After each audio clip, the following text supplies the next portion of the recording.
नमस्ते साथियों, अपने पीड़ा को उद्गार के तौर पर जो व्यक्त किए हैं उसके संदर्भ में आगे जो लेखक लिखते हैं उसको मैं बताने के पहले आप लोगों को यह आश्वस्त कर देना चाहता हूं कि बाबा साहब ने अपने पूरे जिंदगी में धर्म और वो भी हिंदू धर्म में जो अमानवीय और असमानता का जो व्यवस्था धर्म के आधार पर, धर्म के नाम पर और धार्मिक दृष्टिकोण से जो व्याप्त थी, जिसमें मानव को मानव समझने वाली कोई जगह ही नहीं था।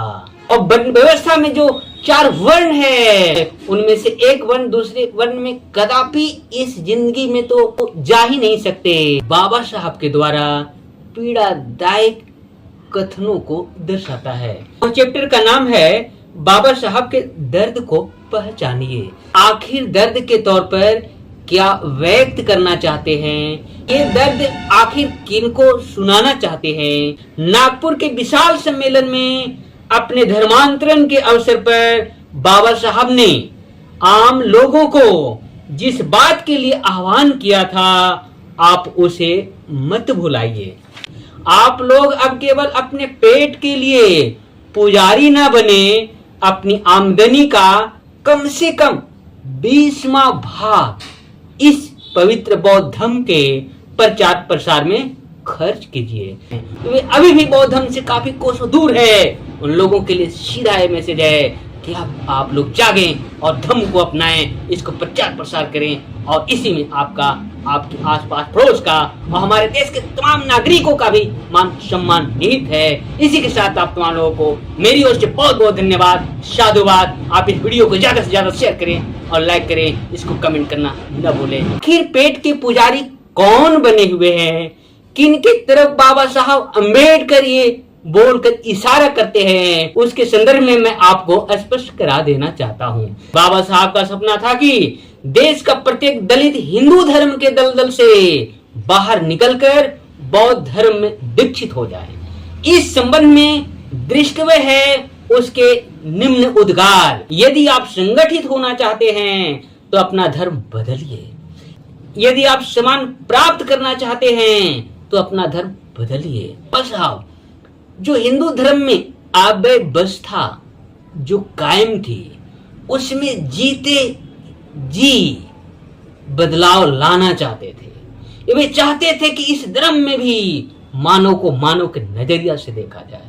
बाबा साहब ने कहे हैं कि आप हिंदू धर्म की दलदल से बाहर निकलिए और बौद्ध धर्म में दीक्षित होइए। वह धर्म जो आदमी को आदमी के साथ गैर इंसानियत से व्यवहार करता है वह धर्म नहीं बल्कि दुराचार है। वह धर्म जो मानव को स्वीकार नहीं करता वह धर्म नहीं बल्कि सजा है। वह धर्म जिसमें पशु का स्पर्श तो स्वीकार है लेकिन मनुष्य का स्पर्श दूषित करता हो धर्म नहीं बल्कि धर्म का मजाक है। आगे बाबा साहब कहते हैं वह धर्म जो लोगों को शिक्षा से वंचित रखता है, संपत्ति जमा करने तथा शस्त्र उठाने की मनाही करता है, वह धर्म नहीं बल्कि क्रूरता है। वह धर्म जो अशिक्षित को अशिक्षित एवं गरीब को गरीब रहने पर विवश करता है वह धर्म कहलाने के योग नहीं है। साथियों, ये जो बाबा साहब का यहाँ पर बाबा साहब के दर्द को पहचानिए शीर्षक के अंतर्गत इस पुस्तक के लेखक महोदय ने जो लिखकर एहसास कराया है वह चीजों को आज वर्तमान समय में भी आप देखें तो पूरे देश का दृश्य, आप प्रदेश से लेकर अपने क्षेत्र के आसपास का वातावरण पर भी आप गौर करेंगे तो हर कोई व्यक्ति ऐसा अपने आप को समझने लगा है कि मेरा धर्म ही सब कुछ है।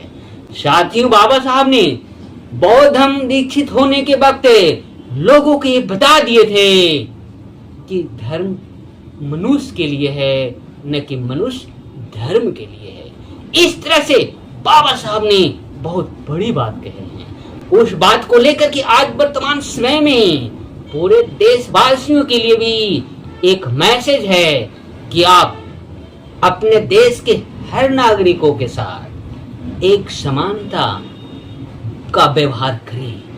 उनको भी आप अपने जैसा समझें, और उनके साथ भी वैसा ही व्यवहार करें जैसा व्यवहार आप अपने साथ दूसरों के लिए अपेक्षा रखते हैं। मैं शिव प्रसाद और बुद्ध रत्न मगध विश्वविद्यालय शोध छात्र बोध गया बिहार से।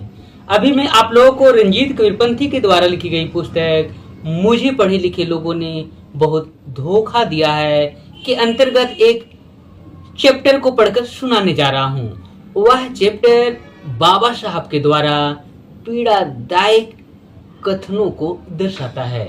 आप उस कथन का टॉपिक को नाम मात्र जानने से आप ये समझ पाएंगे कि आखिर बाबा साहब इस चैप्टर के अंदर कहना क्या चाहते हैं। वह चैप्टर का नाम है बाबा साहब के दर्द को पहचानिए।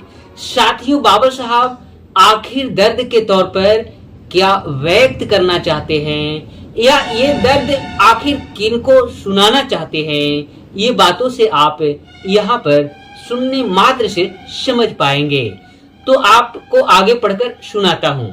बाबा साहब के दर्द को पहचानिए शीर्षक के अंतर्गत इस पुस्तक के लेखक महोदय रंजीत कबीरपंथी जो इस संदर्भ में लिखे हैं उसी में पढ़कर सुनाने जा रहा हूँ।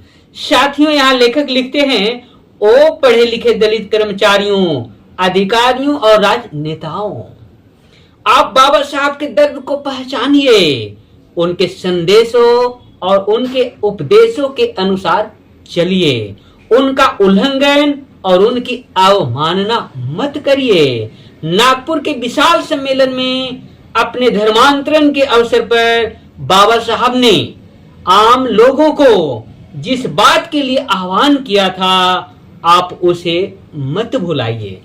उस परम पुनीत अवसर पर बाबा साहब ने भारत के लोगों से कहा था कि भाइयों और बहनों, जिस जिम्मेदारियों को आपने अपने कंधों पर लिया है उसे पूरा करने के लिए आपको बहुत कुछ करना है। आप लोग अब केवल अपने पेट के लिए पुजारी ना बने, अपनी आमदनी का कम से कम 20वां भाग इस पवित्र बौद्ध धर्म के प्रचार प्रसार में खर्च कीजिए।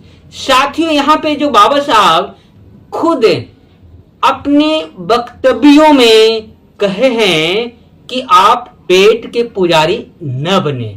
आखिर पेट के पुजारी कौन बने हुए हैं, किनके तरफ बाबा साहब अम्बेडकर ये बोलकर इशारा करते हैं, उसके संदर्भ में मैं आपको स्पष्ट करा देना चाहता हूं। साथियों, आज के डेट में भी आप देखेंगे जो नौकरी पेशा में या बिजनेस के माध्यम से या कोई औरों किसी माध्यम से वे सक्षम हैं, समाज में एक समान पूर्वक जिंदगी व्यतीत कर रहे हैं, उन लोगों के प्रति बाबा साहब का इशारा था कि आप अपने पेट के पुजारी ही बनकर मत रहिए।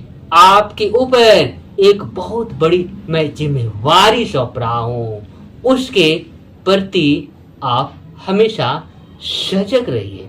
आगे बाबा साहब जो कहे हैं, जिसके संदर्भ में यहाँ पे लेखक महोदय ने जो लिखे हैं उसे मैं पढ़कर सुनाता हूँ। बाबा साहब के उपरोक्त कथन पर दलित वर्ग के लोगों ने कोई गौर नहीं किया। अपनी आमदनी का 20वां भाग बौद्ध धर्म पर खर्च करने की बात तो अलग रही, उन्होंने यानी भारत के दलित, वंचित, शोषित और पिछड़े वर्ग के लोगों ने बौद्ध धर्म ग्रहण तक नहीं किया, जबकि बाबा साहब का सपना था कि देश का प्रत्येक दलित हिंदू धर्म के दलदल से बाहर निकलकर बौद्ध धर्म में दीक्षित हो जाए। इस संबंध में दृष्टव्य है उसके निम्न उद्गार, यानी बाबा साहब धम्म दीक्षित होते हुए वे उस सभाओं यानी सम्मेलनों में जो अपने पीड़ा को उद्गार के तौर पर जो व्यक्त किए हैं उसके संदर्भ में आगे जो लेखक लिखते हैं उसको मैं बताने के पहले आप लोगों को यह आश्वस्त कर देना चाहता हूं कि बाबा साहब ने अपने पूरे जिंदगी में धर्म और वो भी हिंदू धर्म में जो अमानवीय और असमानता का जो व्यवस्था धर्म के आधार पर, धर्म के नाम पर और धार्मिक दृष्टिकोण से जो व्याप्त थी, जिसमें मानव को मानव समझने वाली कोई जगह ही नहीं था, क्योंकि वर्ण व्यवस्था की जब बात होगी तभी हिंदू धर्म की बात समझी जाएगी। और वर्ण व्यवस्था में जो 4 वर्ण है उनमें से एक वर्ण दूसरे वर्ण में कदापि इस जिंदगी में तो जा ही नहीं सकते, ऐसी व्यवस्था हिंदू धर्म में रही है। इसी वजह से बाबा साहब ने बौद्ध धर्म को अपनाकर दीक्षित होने के लिए तमाम लोगों को कहे हैं और इस कारवा को अपने कंधे पर लेकर आगे तक ले जाने के लिए सक्षम लोगों में बिजनेस, पेशा, नौकरी में रहे लोगों को बहुत उम्मीद से यह भरोसा दिलाते हुए कहे थे कि आपके कंधों पर यह जिम्मेवारी रही, आप इसको आगे लेकर जाएंगे, ऐसी बाबा साहब की उम्मीद रही है। इसके बाद आगे लेखक महोदय बाबा साहब के दीक्षित होने के वक्त जो उद्गार था उनके बारे में कहते हैं, मैं आप लोगों के मनों पर यह बात जोर देकर बिठाना चाहता हूं कि धर्म मनुष्य के लिए है, न कि मनुष्य धर्म के लिए है। यदि आप संगठित होना चाहते हैं तो अपना धर्म बदलिए, यदि आप सम्मान प्राप्त करना चाहते हैं तो अपना धर्म बदलिए, आप ऐसे समाज का निर्माण करना चाहते हैं जो आपको सहयोग एवं भाईचारा की गारंटी दे तो आप अपना धर्म बदलिए, यदि आपको सम्मान चाहिए तो आप अपना धर्म बदलिए, यदि आप ऐसी दुनिया बनाना चाहते हैं जिसमें आप खुशी से रह सके तो आप अपना धर्म बदलिए। साथियों, बाबा साहब जो हिंदू धर्म में अव्यवस्था जो कायम थी उसमें जीते जी बदलाव लाना चाहते थे। वे चाहते थे कि इस धर्म में भी मानव को मानव के नजरिया से देखा जाए, हर व्यक्ति को मानवीय आधार प्रदान किया जाए, हर का दुख को अपना दुख की जैसा महसूस करते हुए उसको मदद किया जाए, ऐसी वो परिकल्पना के तहत बदलाव चाहते थे, लेकिन ये संभव नहीं हो सका। इसी को लेकर बाबा साहब ने कहे हैं कि आप हिंदू धर्म की दलदल से बाहर निकलिए और बौद्ध धर्म में दीक्षित होइए।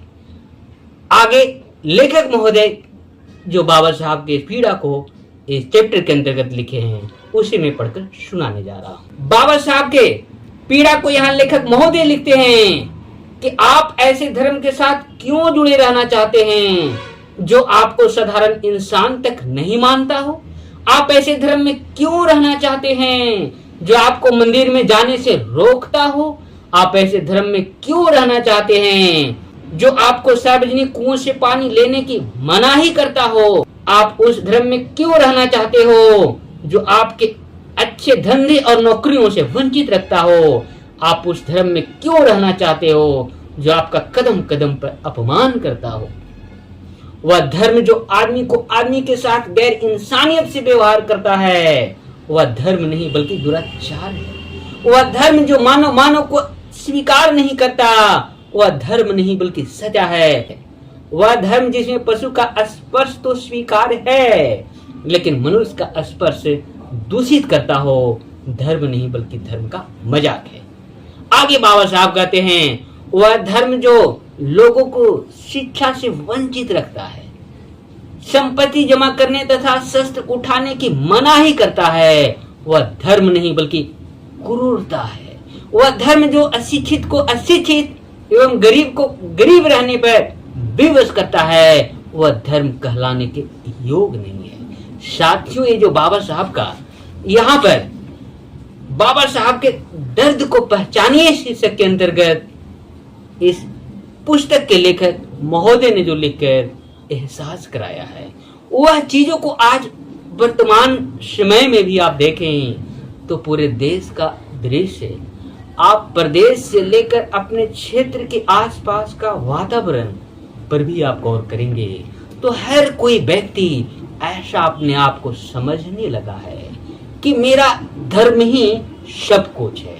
साथियों, बाबा साहब ने बौद्ध धर्म दीक्षित होने के वक्त लोगों को ये बता दिए थे कि धर्म मनुष्य के लिए है न कि मनुष्य धर्म के लिए है। इस तरह से बाबा साहब ने बहुत बड़ी बात कही है। उस बात को लेकर कि आज वर्तमान समय में पूरे देशवासियों के लिए भी एक मैसेज है कि आप अपने देश के हर नागरिकों के साथ एक समानता का व्यवहार करें। उनको भी आप अपने जैसा समझें और उनके साथ भी वैसा ही व्यवहार करें जैसा व्यवहार आप अपने साथ दूसरों के लिए अपेक्षा रखते हैं। तो इस प्रकार से बाबा साहब के संदर्भ में जो यह कंटेंट लिखा गया है उसमें बहुत बड़ी बात लिखी गई है और पढ़े लिखे सक्षम और बिजनेस से लेकर तमाम किसी भी माध्यम से सक्षम लोगों पर